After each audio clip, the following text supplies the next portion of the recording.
오늘은 그 블라디보스톡의 김현동 대표님이 연해주 한인동포의 과거, 현재, 미래라는 제목으로 말씀을 해주시겠는데요. 김현동 대표님은 연해주에서 16년 전에 다리의 꿈이라는 유전자 조작 콩이 아닌 넌 GMO 콩으로 각종 제품을 만들어서 고려인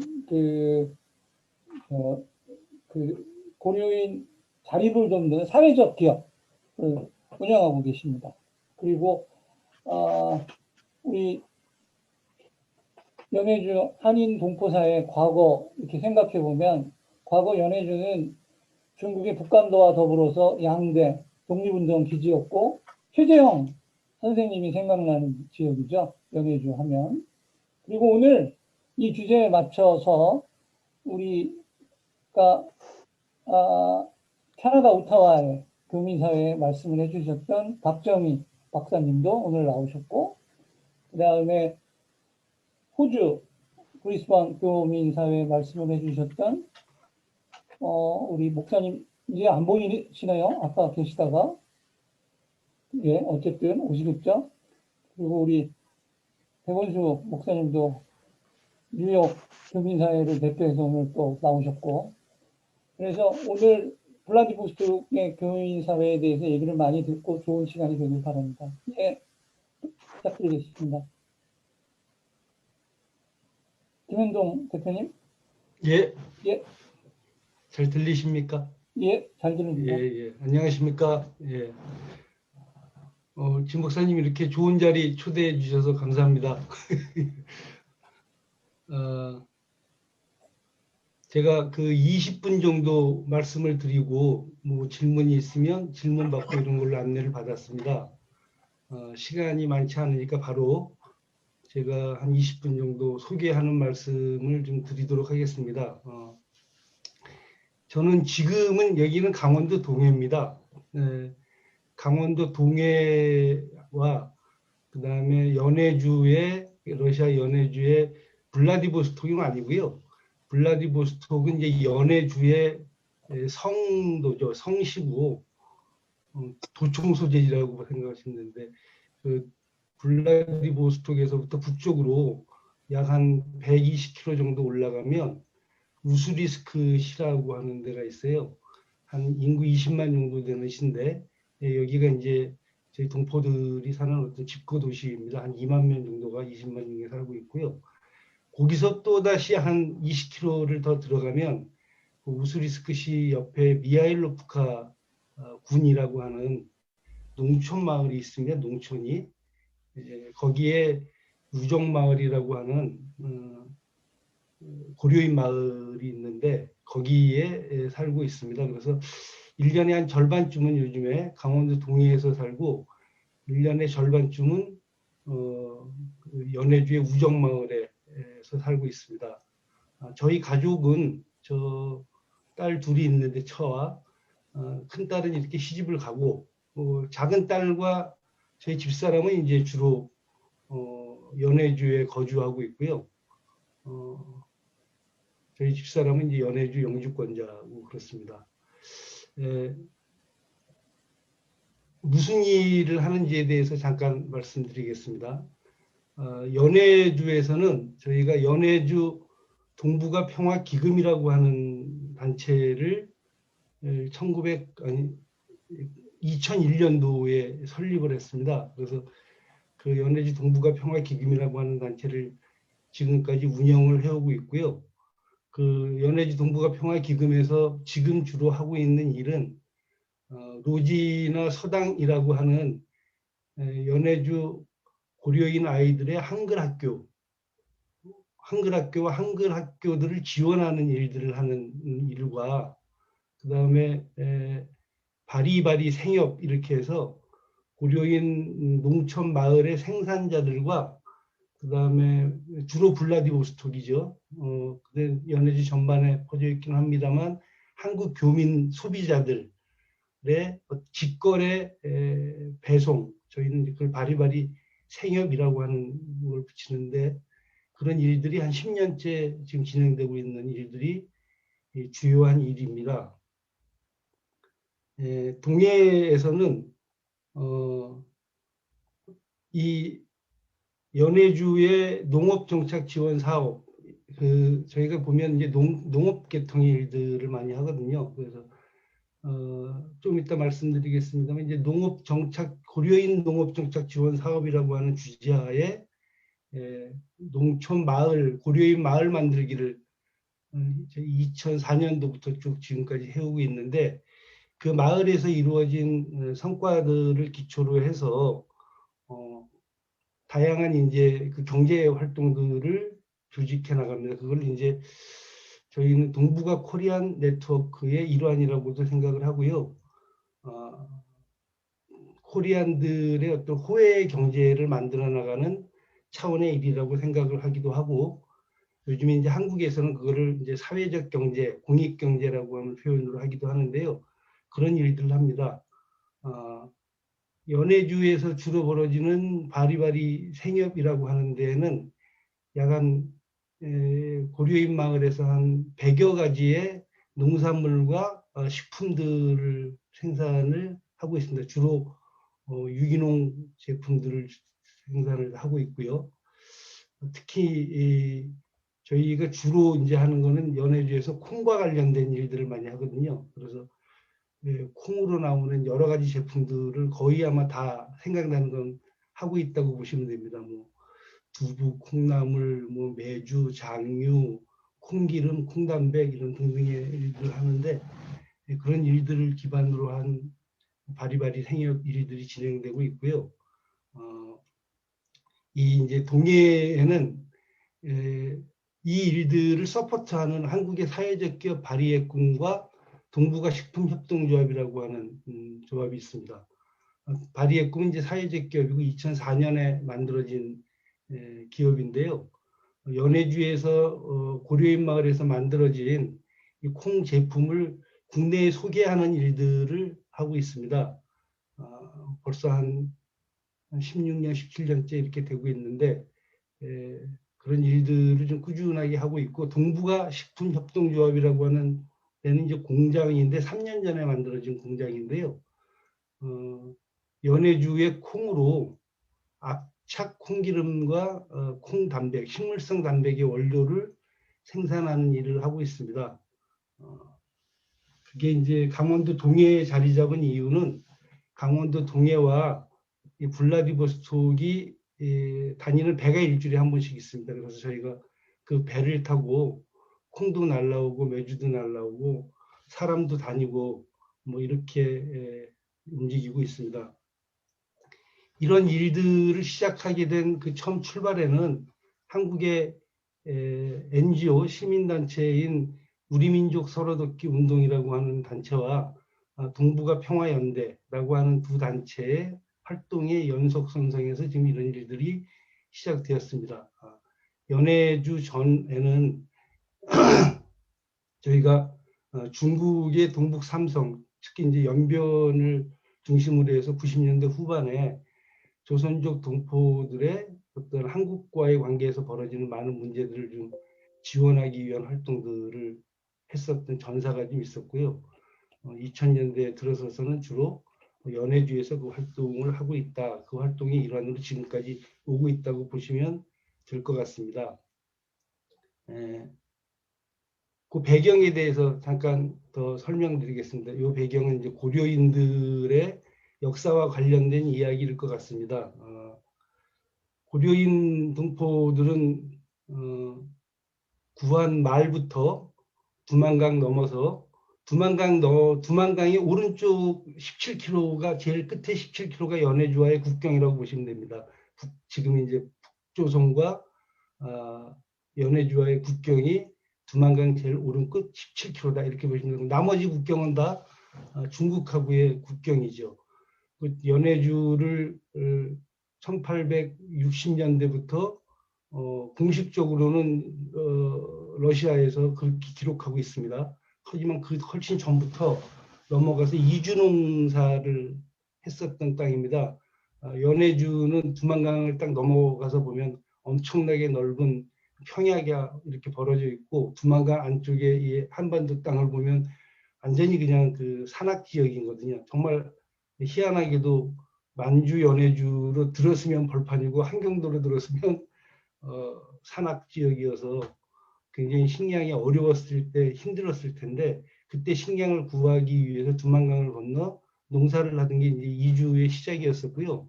그게 1937년 일제 치하 시절이죠. 그때는 약 한 20만 명의 고려인 동포들이 굉장히 탄탄한 연해주 공동체를 꾸리고 약간 학교만 한 150개가 넘었던 것 같아요. 한글 학교가 20만 명에 그럴 정도로 모든 민족 그 언론, 뭐 대학, 사범대학도 있고 하는 그런 탄탄한 사회를 꾸리면서 한반도보다도 훨씬 더 민족 정체성을 유지해 가는 어떤 그런 사회였던 것 같습니다.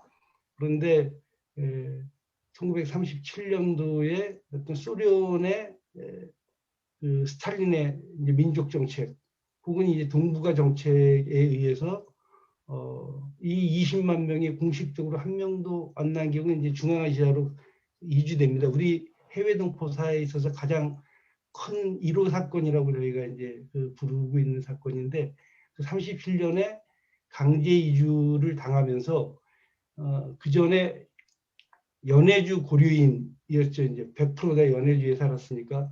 근데 이분들이 이제 20만 명 중에 약 한 10%가 이주 과정에서 돌아가시고 처형도 되고 자연사도 합니다. 돌아가고 중앙아시아에 정착을 한 숫자가 약 한 18만 명이 좀 안 되는 숫자가 정착을 해서요. 중앙아시아 드디어 고려인으로 바뀝니다. 지역에 따라서 이렇게 고려인이라고 하는 앞에 붙는 지역 수식어가 연해주 고려인에서 중앙아시아 고려인으로 거의 한 명도 안 남고 다 중앙아시아로 이주했기 때문에 이제 그런 결과들이 이루어지고요. 중앙아시아에서 그 어려운 환경 속에서도 농업으로 초기에 한 4, 5년 동안에 훌륭하게 자리를 잡고 그래서 이제 거기에 수많은 어떤 농업 영웅들이 태어나고 소련 농업의 어떤 대명사처럼 고려인들이 불리고 고분질이라고 하는 아주 고려인 특유의 농업 시스템이라고 하는 것들도 만들어지면서 아주 그 빠른 시간에 정착해서 잘 살게 됩니다. 잘 살게 되는데 1990년도에 이제 소련이 해체가 되면서 중앙아시아 각 나라들이 이제 독립하게 되죠. 이제 탄자 들어가는 나라들이 대부분 거기 대상인데, 뭐 우즈베키스탄, 카자흐스탄, 키르기즈스탄 뭐 등 있습니다. 거기 살던 동포들이 소련에서 누렸던 어떤 경제적 지위를 더 이상 누리지 못하고 높은 지대와 높은 그 이자와 이런 것 때문에 더 이상 이제 농사를 하기도 어려워지고 그리고 그러니까 사회주의 체계에서 굉장히 어떤 봉건적 뭐 이런 사회로 바뀌고 더군다나 이제 회교나 이제 종교가 부활하고 민족주의가 부활하면서 그게 어려워지고 이런 상황이 갑자기 되자 이제 중앙아시아에서 살고 있던 고려인들이 대거 이주를 시작합니다. 그래서 이제 지금 결과적으로 보면 18만 명의 분들이 한 55만 명으로 그 와중에도 인구가 성장을 해서 1990년대는 이 인원이 전 유라시아로 다 이제 퍼져서 이제는 그 앞에 들어가는 수식어가 이제 유라시아 고려인이다 이렇게 표현하는 걸로 된 것 같습니다. 대략 연해주에 한 4만 명 정도가 있고 그 다음에 모스크바에 뭐 한 2만 명, 샹트베테르부르크 뭐 그 다음에 저기 볼고그라드 뭐 로스토프 뭐 하바롭스크 뭐 이런 등에서 정말 그 55만 명이 전 유라시아에 퍼져서 살게 돼서 유라시아 고려인이 되었다 이렇게 좀 생각을 해볼 수 있을 것 같아요. 실제로 그분들은 그렇게 흩어진 것만이 아니라 네트워크를 이렇게 다 가지고 있습니다. 저희 마을에만 해도 저희 마을은 한 30호가 좀 넘는데 그 마을에서 이제 중앙아시아에서 처음에 연해주로 다시 올 때 약 한 10,000km에서 길면 10,000km에서 한 6, 7,000km 정도 이사를 와서 오거든요. 오는데 고향에 이제 중앙아시아에 무슨 일이 생기면 실제로 한 6, 7천 킬로를 조문도 가고 생일이라고도 가고 한갑이라고도 가고 뭐 그렇게 합니다. 그리고 실제로 뭐 그렇게 이사도 다녀요. 그 시베리아 횡단 열차에 컨테이너를 싣고 농업 이주도 동쪽 끝에서부터 서쪽 끝에 볼가그라드까지 농업 이주도 다닐 정도로 실제로 유라시아적 삶을 살아가고 있습니다. 그래서 유라시아 고려인이라고 충분히 명명할 만한 뭐 이런 정도로 이렇게 변해왔고요. 그 중에 이제 연해주에 4만여 명의 고려인들이 오셔서 정착을 하는데 그게 이제 1990년대의 과정이었죠. 우리 민족 서로 돕기 운동이라고 하는 단체가 이제 그런 소식들을 알고 초기에 어떤 환경인가를 정착 환경인가를 조사하러 나가는 걸 99년도에 시작을 했습니다. 그래서 99년도에 이제 저도 그 일원으로 조사를 갔다가 뭐 그러니까 완전 중앙아시아에서 그 누리고 있었던 경제적 모든 것을 다 포기하고 다시 오는 거였어요. 와서는 연해주에서 다시 이제 맨바닥에서 시작을 하는 거였는데 그 첫 환경은 어떤 거냐면 연해주라고 하는 데가 본래 이렇게 인구가 부족한 데이기 때문에 특히 고려인들이 제이주에 오는 거는 뭔가 붕괴된 소련의 농업을 복구하는 데 도움이 될 거라고 생각을 해서 연해주에서 뭔가 이 거주지를 불화하는 그런 정책을 했는데 그때 이미 망한 소련이기 때문에 다른 건 없고 그냥 건물과 토지만 이렇게 줍니다. 근데 건물이라고 하는 게 옛날 일제 때부터 있었던 군사 시설이거든요. 근데 뽑을 건 다 뽑아가고 그냥 그 맨 건물만 있고 거기에 이주한 사람들이 저기 살 수 있도록. 김윤동 대표님, 예, 지금 그 마이크 음질이 예. 안 좋아. 그래서 잘 전달이 안 돼요. 그러니까 좀 그래요? 끊었다가 이렇게 대화식으로 합시다. 그게 좀 안 좋아서, 그쵸? 듣기가 굉장히 힘드네요. 자, 잘 들리는데요? 잘 들려요? 예. 다른 분들은 괜찮아요? 네, 저도 잘 들리는데요. 문제는 네, 저도 없어요. 잘 그럼 들립니다. 되네요. 예, 네. 오케이. 계속합시다. 예.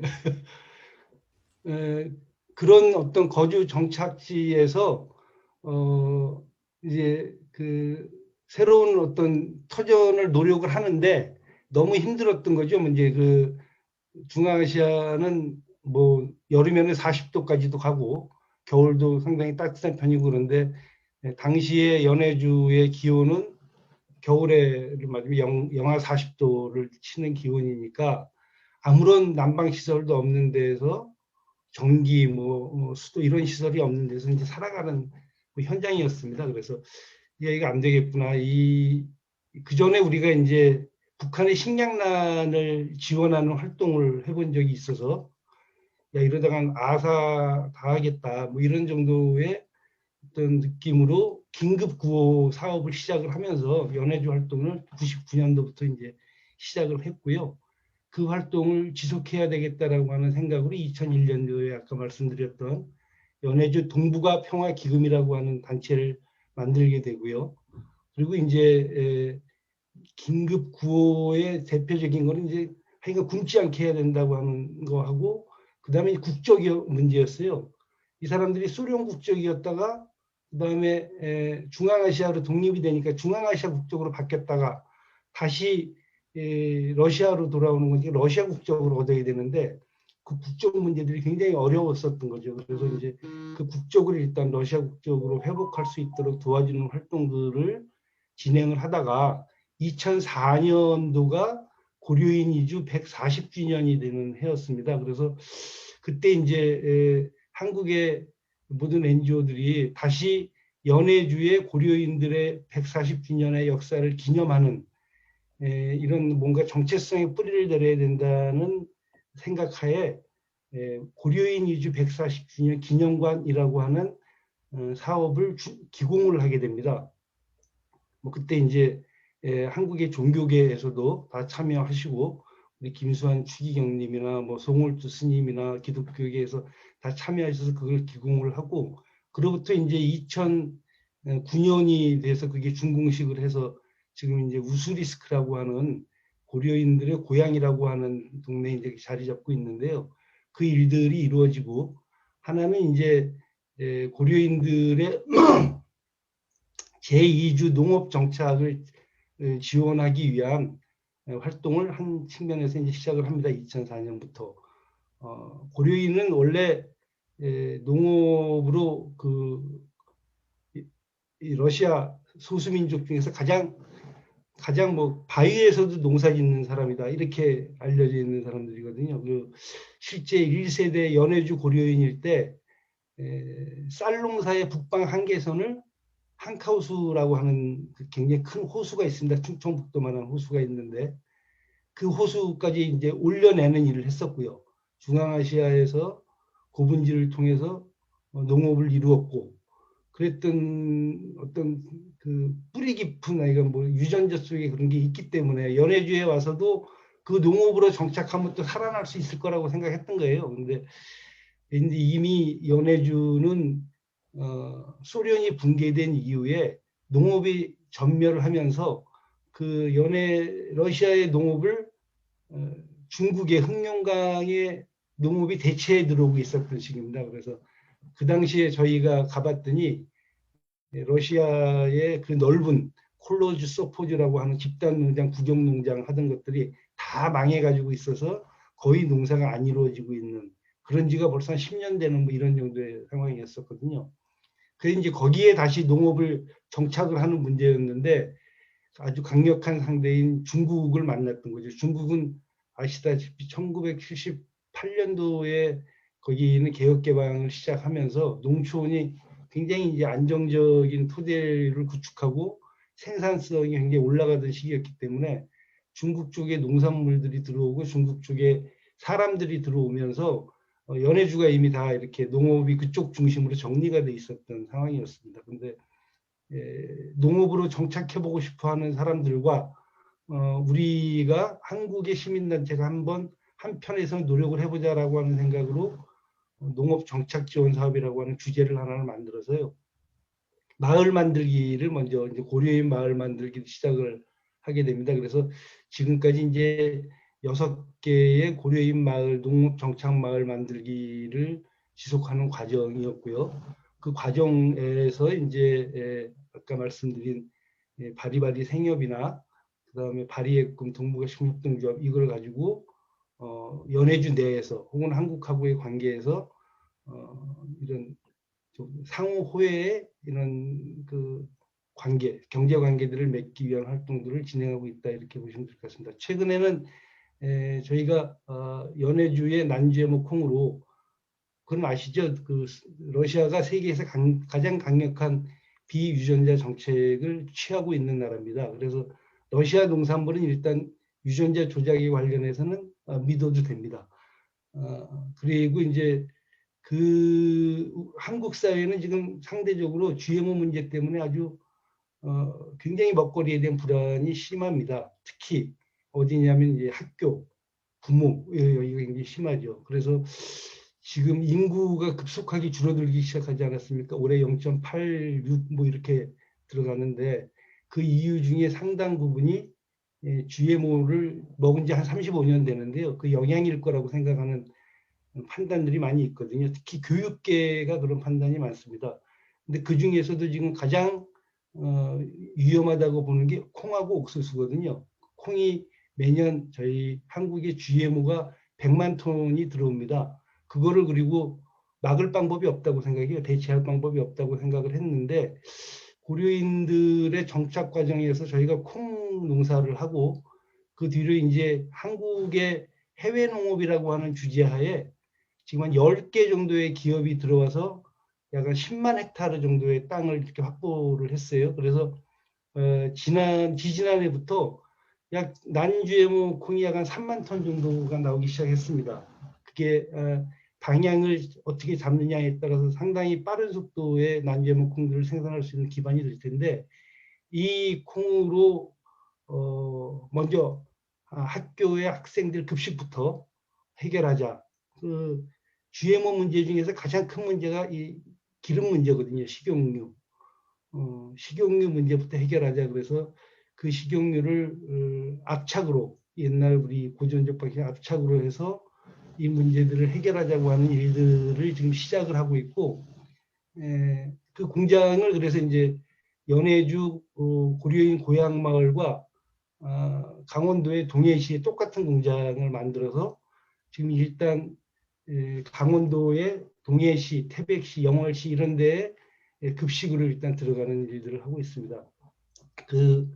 저희가 왜 2004년도에 기업을 사회적 기업을 만들 때 이제 바리의 꿈이라고 하는 이름을 짓게 된 연유이기도 한데, 그 바리떼기라고 하는 우리의 그 설화가 있습니다. 바리떼기 설화, 바리공주 이야기라고도 하는데, 오구대왕의 7번째 딸로 태어납니다. 천덕꾸러기죠. 당연히 7번째 딸이니까 버려지게 되는데, 아버지가 오구대왕이 죽을 병이 걸렸는데 위에 6 언니가 아무도 안 챙겨요.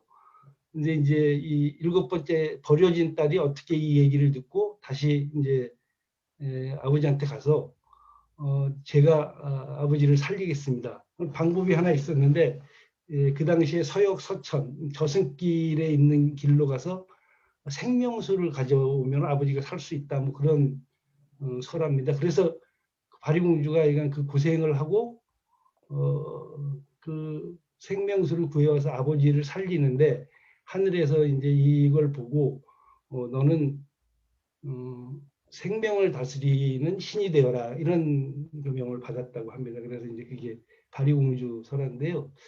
저희가 보기에 이 바리공주와 같은 어떤 운명일 수 있겠다. 누가 일제 치하에서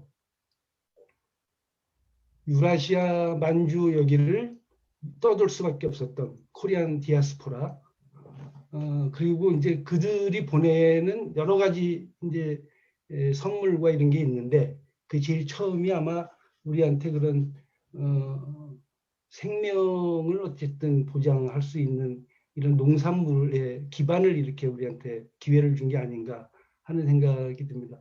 실제로 러시아에서는 그 GMO와 관련된 농업 폐기는 생명을 침해하는 농업이라고 생각하거든요. 그렇게 해서 테러에 준하는 법령으로 다스린다 이렇게 돼 있는데, 그래서 이제 저희가 바리의 꿈이다라는 이제 이름을 정하고 부족하지만 지금까지 해오고 있다, 이렇게 소개 말씀 잠깐 드리겠습니다. 감사합니다. 이걸로 일단 마치도록 하겠습니다. 예, 예.